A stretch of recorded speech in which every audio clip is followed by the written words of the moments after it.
turabasuhuje mu izina rya Yesu. Uwiteka aduhana umugisha. Ni umunezero ukomeye kongera kwibona turi bazima kugira ngo twumve ubushake bw'Imana mu ijambo ryayo. Ndakunezerewe kongeye kugaruka cyangwa se ukaba muriye nawe kuri murongo bwa mbere.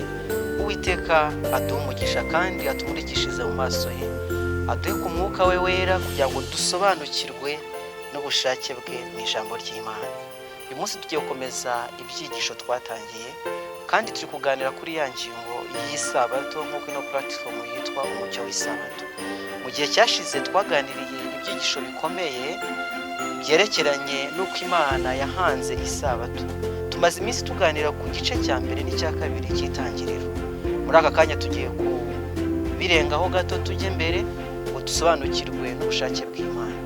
Turaza kwibaza ikibazo cyakomeje kugorana no kugishakira igisubizo. Tugiye kwitangira, mbese kubera iki Isabato yongeye kuvugwa gusa mu gihe cya Mose? Mbese abakurambere bacu Adamu, Enoki, Aburahamu n'abandi ntabwo bigeze bahabwa Isabato? Mbere yuko dutangira, reka tubanze dusenga. Data wa twese uhoraho, Mwami wacu, tugushimiye yuko uri mwiza kandi imbabazi zawe zihoraho iteka ryose. Tugushimiye ko ijambo ryawe ridahinduka kandi rifite igisubizo cy'ikibazo cyose twibaza. Nuko rero ubane natwe, twigishe ubwo tugiye gucukumbura ngo turebe iby'abakurambere bacu n'uko bagendananye nawe n'itegeko ry'Isabato muri icyo gihe cy'abakurambere. Ubane natwe mu izina ry'Umwami wacu Yesu Kristo, amen. Nk'uko nari mbivuze, abantu benshi bakunje kwibaza ikibazo, ndetse abadasobanukiwe n'Isabato bagiye bahura n'ibyigisho bikomeye ndetse n'ibitabo bimwe bigaragaza ko Isabato yahawe Abisirayeli gusa. Nyamara icyo ngicyo cyo twarakibonye ko Isabato itahawe Abisirayeli, ahubwo yahawe umuntu. Igihe umuntu yari akiremwa, Imana yamuhaye Isabato. Ibyo tumaze igihe tubireba. Ariko se noneho ikibazo twibaza, mbese abakurambere bacu bigeze baruhuka Isabato? Igisubizo tugiye kukireba twitonze mu ijambo ry'Imana. Mu by'ukuri umuntu nk'uko yaremwe turabizi amateka ye, uko Imana yaremye umuntu maze agatangira kubaho mu bihe Imana yamushyiriyeho. Tubona Imana irema Adamu. Igice cya gatatu cy'itangiriro kitubwira amakuru ababaje y'ukuntu umuntu yaje kugomera Imana akivana mu burinzi bw'Imana. Ayo magambo twayaganiyeho igihe twaganiraga iby'agakiza ka mwene muntu nuko uwagomeye amategeko abasha gukira. Ntabwo turi bubigarukeho.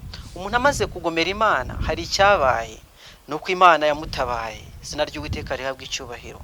Tangira igice cya gatatu murongo 15 atubwira amakuru akomeye cyane y'uburyo Imana yaje gutabara umuntu wari umaze kwitandukanya nayo, maze imuha n'isezerano ry'agakiza riboneka kuri uwo murongo nyine rivuga ngo nzashyira urwango hagati yawe n'uyu mugore. Ni amagambo yabwiwe inzoka.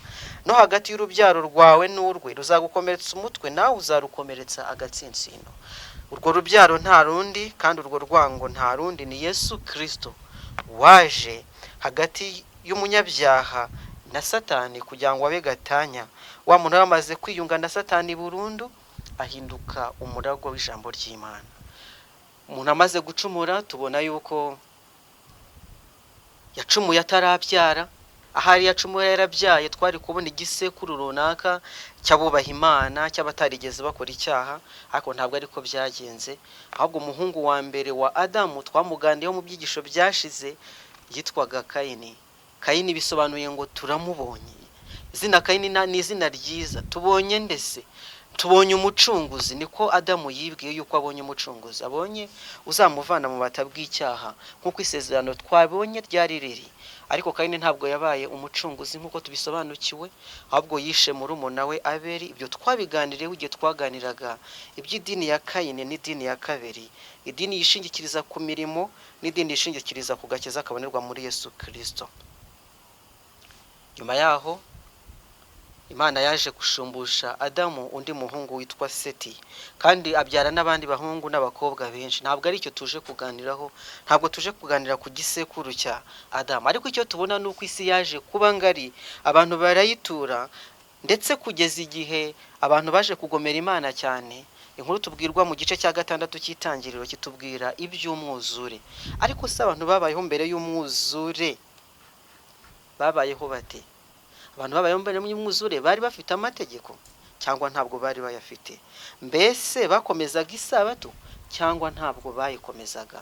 Icyambere ngira ngo nsubirishe ikibazo tubazwa ngo ko tutabona isabato mu itangiriro uhereye igihe mwene muntu yacumuye. Isabato tuyibona mu cyumweru cyo kuremwa gusa nk'uko iboneka mu tangiriro igice cya 2 murongo wa 3, murongo wa 1 kugeza wa 3.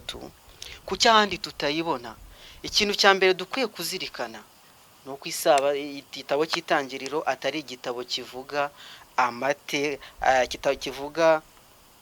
amategeko, ahubwo ni igitabo kitubwira amateka y'inyoko muntu, uko umuntu yabayeho, uko icyaha cyadutse. Nibyo ngibyo kitubwira. Rero ni igitabo kigenda kikavuga ibisekuru n'ibisekuru, kivuga imyaka itari mike.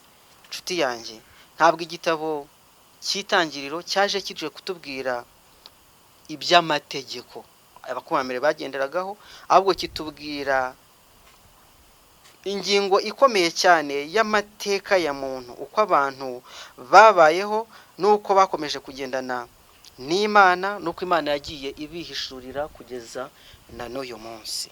Ikindi cya kabiri tuzirikana cyabayeho muri iki gihe kandi gikwiye kudufasha kuzirikana yuko isabato yariho muri icyo gihe, nuko abantu babayeho mbere y'umwuzure bagiriye umugisha k'Uwiteka mu buryo butangaje. Ikintu cyabaranze nuko bagize icyizere cyo kubaho kiri hejuru cyane, kikubye inshuro ndetse zigera muri 12 zose uziyanyije n'icyizere cyo kubaho cyo muri iki gihe, life expectancy. Mbese ntabwo mubizi yuko Adamu wabayeho ari umugabo, kuko ntabwo yigeze aba umwana ngo avuke ari umwana, ahubwo Adamu Imana yaramuremye kandi murema ari umugabo, kuko yahise imuremera umugore mu gihe kidatinze. Waruzi yuko yabayeho imyaka 930? Kandi aya mahirwe yo kurama, uku kurama kw'igihe kirekire kwatumye abwira abamukurikiye bose iby'amateka y'ibyamubayeho. Ndagira ngo nkubwire ikintu gikomeye, yuko na Henoki wa wundi wagiye mu ijuru yigishijwe na Adamu, kubera ko Henoki yabayeho mu gihe Adamu yari akiriho. Adamu yaramye imyaka myinshi, ku buryo Henoki waje mu gisekuru cya 7 yasanze Adamu akiriho. Umwanditsi amagambo akomeye arandika ngo Adamu yamaze hafi imyaka 1000 abana n'abantu, bimuhera igihamya cy'ingaruka z'icyaha. Mu budahemuka yagerageje kurwana n'ikibi, yari yategetswe kwigisha abamukomokaho inzira y'Uwiteka, maze iby'Imana yaramubwiye abibika mu mutima, akajya ahora bisubiriramo abamukomotseho. Guhera ku rubyaro rwe kugeza ku gisekuru cya 9 yabasobanuriraga imibereho izira inenge kandi y'umunezero umuntu yari afite muri paradizo. Yababwiraga amateka yagiriye muri paradizo y'Imana, kandi akabasubiramo n'uburyo yacumuye, ababwira iby'umubare Imana yabigishirijemo, impamvu ari ngombwa gukomeza amategeko yayo nk'uko bishaka, kandi abasobanurira imbabazi zayo zatumye yarabateganyirije umugambi w'agakiza. Twebwe turawusobanukiwe ab'iki gihe, mbese ntabwo byumva. Wumva yuko Adamu yabashije kubwira ibisekuru 9 byose amateka ye. Naye maze kubivuga yuko mbere yuko Adamu apfa habayeho umugabo witwa Henoki, kandi Henoki atangira urugendo rwo kugendana n'Imana imyaka 300, nk'uko tubibwirwa muri Yuda igice cya 10 umurongo wa 14 n'umurongo wa 15. Yabaye umubwiriza w'ab'icyo gihe. Nusoma ibya Yuda igitabo kibanziriza ibyahishuwe umurongo wa 14 n'uwa 15, uzatubwira amagambo akomeye yuko yatangiye kubwiriza, ndetse ibibwirizwa bikomeye yuko azabaho urubanza. Rero ya Henoki yari igihamya kidakebakeba kubo mu gihe cye mbere y'umwuzure. Byanditswe neza ko Henoki yabayeho imyaka 65 maze abona kubyara umuhungu. nuko wagendana n'Imana imyaka 300 muri icyo gihe. Henoki yakundaga Imana kandi agakomeza amategeko yayo. Erega itandukaniro ry'abantu b'Imana n'abantu b'umubi nuko abantu b'Imana bakomeza amategeko yayo. Ariko namaze kubikubwira yuko igitabo cy'Itangiriro kitatubwira amategeko, ahubwo kitubwira amateka y'abantu b'Imana uko bagendanye nayo. Henoki yagendanye n'Imana, yakomezaga amategeko yayo. Yari umwe mu ntungane zishikamye mu kwizera kandi bakaba urubyaro rw'isezerano. Mu magambo yaturukaga mu kanwa ka Adamu, aya ni amagambo umwanditsi yanditse, mu magambo yaturukaga mu kanwa ka Adamu yagiye icyerekezo kibi cyaranze amateka yo gucumura k'umuntu n'uburyo ubuntu bw'Imana bwagaragariye mu isezerano ryayo, maze yishingikiriza ku mucunguzi wagombaga kuzaza. Ariko umuhungu we w'imfura amaze kuvuka, Henoki yageze ku rwego rusumbyeho. Yateye intambwe yo gushyikirana n'Imana biruseho, nk'uko umwana yiringira se.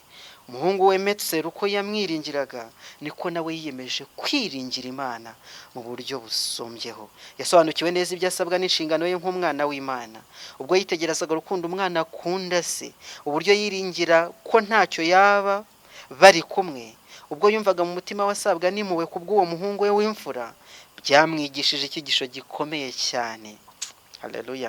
Kubyerekeye urukundo ruhebuje Imana ikunda abantu, ubwo yatangaga umwana wayo n'ikigezera abana b'Imana bagomba kugira Data wo mu ijuru.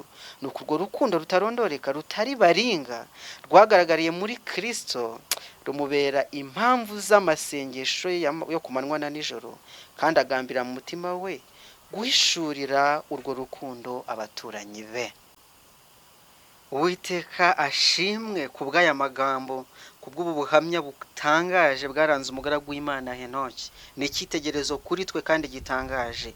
Ariko icyo tubwirwa nuko abantu barushijeho kuba babi cyane, bagomera amategeko, ndetse n'abana b'Imana bivanga n'abanyabyango. Tubibona mu Itangiriro cya 6. Maze haguruka umugabo witwa Nowa. Umuryango wa Nowa gusa niwo wabonetse ko ukiranuka, kandi Imana iramurokora. Nta gushidikanya ko kurokoka kw'igitangaza kwatiye Nowa nawo mu rugo rwe kurushaho kubaha Imana.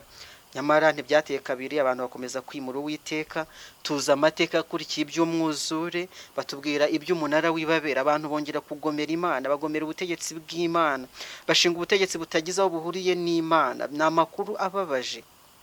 Ariko ikintu gikomeye tuzirikana, ndagira ngo nkwereke iyi chat itwereka uburyo abantu b'Imana babaye uhereye kuri Adamu kugeza kuri Aburahamu bagiye barama, n'uburyo hari umurongo w'ihererekanya makuru utangaje cyane, ku buryo tudashobora kwibwira yuko abatari bafite amakuru y'ubushake bw'Imana, kandi ubwo bushake bw'Imana we basobanukiwe rwose.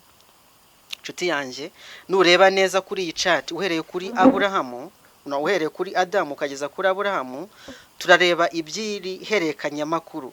Reka twigereze nitureba Adamu. Ndagira ngo ngwire yuko ihererekanya makuru tubasha kuribona mu Itangiriro igice cya 5, hatubwira iby'urubyaro rwa Adamu.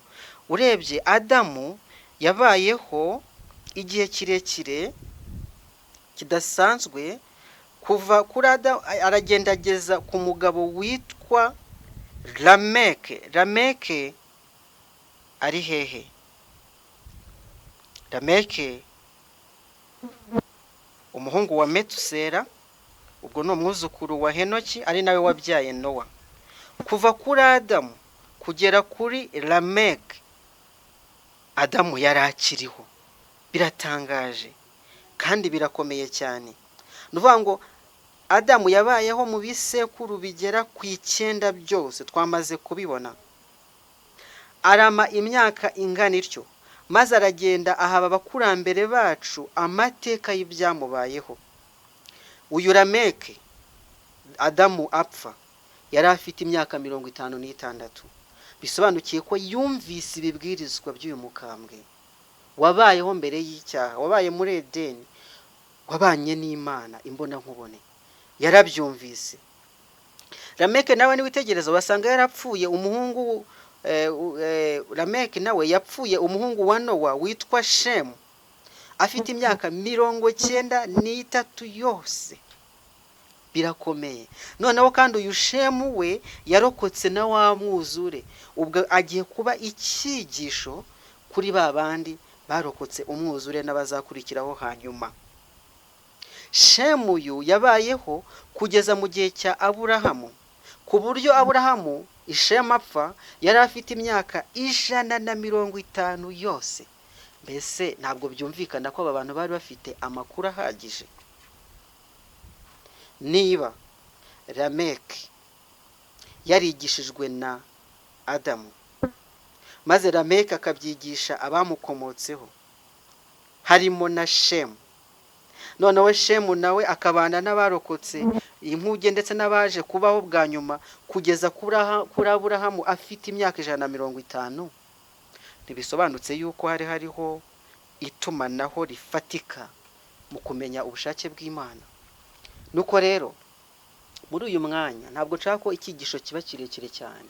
Tumaze gusobanukirwa yuko igitabo cy'Itangiriro ubwacyo atari igitabo cy'amategeko, ahubwo ari igitabo kivuga ibyaranze amateka y'abakurambere bacu. Icyo ni icyambere. Icya kabiri, tumaze kubona ko abo bakurambere bari bafite amahirwe adasanzwe yo kurama igihe kirekire. Life expectancy yabo yari yikubye inshuro zigera muri 12 tugereranyije na life expectancy y'uyu munsi. Bityo bagahana amakuru ku buryo amakuru yo muri Eden yageze ku bisekuru 9 byose mu buryo budasanzwe. Maze kandi tubona ko communication yo guhererekanya ayo makuru ku bantu b'Imana yari nta makemwa. Igihe rero amategeko amwe atavuzwe mu Itangiriro, ntabwo bisobanuye yuko ayo mategeko atazwi. Icyo tuzakiganiraho mu cyigisho kizakurikiraho. Ndagushima ko wumvise ubutumwa, kandi ndagira ngo nkubwire yuko mu gihe cy'abakurambere abantu bagendanye n'Imana, tumaze kubona Adamu waje kwihana agatangira kuba umubwiriza w'abigihe cye. Twabonye Enoki wagendanye n'Imana imyaka 360 yose, maze Uwiteka agera ubwo amwimura ava mu isi adapfuye. Tumaze kubona Nowa wari umukiranutsi warokoye abo muryango we mu gihe cy'umwuzure. Ndetse dusoreje kuri Aburahamu, tuzabona nk'intangiriro y'Abaheburayo we sekuruza w'abizera bose. Tuzabireba mu mateka azaza. Abo bose bakomeje kugendana n'Imana mu isi y'abagome, mu isi y'abananiramana, uhereye kuri ba Kayini ukazamura ko mu gihe cy'umwuzure bagomye Imana, ndetse na nyuma yaho bakagera ubwo bubaka umunara w'Abera ngo bagomere Imana. Ariko Imana yakomeje kugira abantu bayo banamba ku mategeko yayo, kandi bakomeza guhererekanya uwo murage kugeza aha tugarukiye. Uwiteka ashimwe. Ndakurarika mu izina rya Yesu, we mu ruhande rw'abantu b'Imana bakomeza amategeko yayo, bisunga Imana kandi bifuza kugendana nayo. Mwuka Wera yaratanzwe ngo tuyibone mu kuri kose, atwigishe, kandi dufite amahirwe aruta ay'abakurambere. Nuko ibyo bari bafite natwe tubifite uyu munsi. Nuko wemere gufatanya nanjye udukurikira inzira ya Yesu, tubishishikariye kugeza ubwo azaza akaducyura mu bwami bwe. Ko gusenga kwanjye muri aka kanya gusabira nanjye nisabira mu izina rya Yesu. Reka dusenga. Data dukunda uri mu ijuru, tugushimiye nanone amagambo meza utubwiye. Tugushimiye yuko itorero ryawe ryagumyeho kugeza n'ubu. Wabanye n'abakurambere wacu, kandi urabyandikisha ngo tumenye uko bagendanye nawe. Tuzakomeza no kubiganiraho. Iki cyiciro uduhaye cyo kureba isabato mu gihe cy'abakurambere uzakomeze kutuyobora, kandi abana bari gukora ubushakashatsi ngo bamenye ubushake bwawe. Mwuka Wera akomeze kubasanga ngo bitavuzwe nanjye, Mwuka Wera abishimangire mu ntekerezo zabo. Ko gusenga kwanjye mu izina rya Yesu.